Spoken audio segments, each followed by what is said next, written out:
Welcome to this second tutorial introducing you to your library account and how to access it. This tutorial will cover how to log into your account. It will also look at how you can view your current loans and renew them, along with viewing any charges you may have. It will look at how to use features such as your search or reading history, and how to make suggestions for the library. Our new library management system and catalogue offers you greater interaction and an improved experience. Hopefully, this tutorial will help you to use the features and explore its potential. Firstly, you will need to know how to log into your account and the details you need to do this. If you visit the URL on the screen at the moment and arrive at the home screen, you will see the option to log into your account in the top right hand corner. Click on this and you will see a pop-up. You will have a Google account, so select the top option. At the sign-in page, enter your Google username. These details will be the same details as the ones you use to log into your Google Classroom. Then enter your normal password, the same one you would use to access the classroom. And when you've entered these details, you will see the Library Search Online homepage and your user details on the right-hand side. At a glance, you will see a summary of how many resources you have taken out or currently have on loan. If you click on this button, it will take you to your account page. It's worth noting you will continue to see the search bar though at the top. Once you're in your account summary, you will immediately see the books and other resources you currently have been issued or have out on loan. You'll be able to view the resource details such as the title and the author, but other details that relate to you will be visible.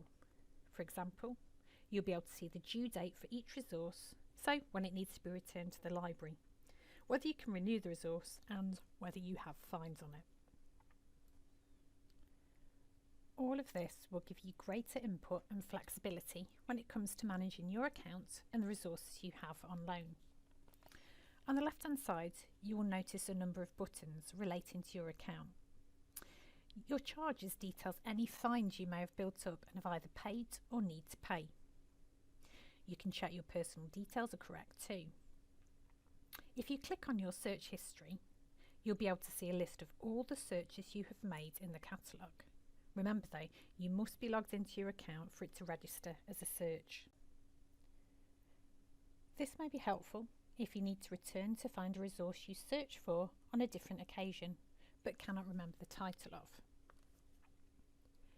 Your reading history provides a list of all the resources you have previously borrowed and returned.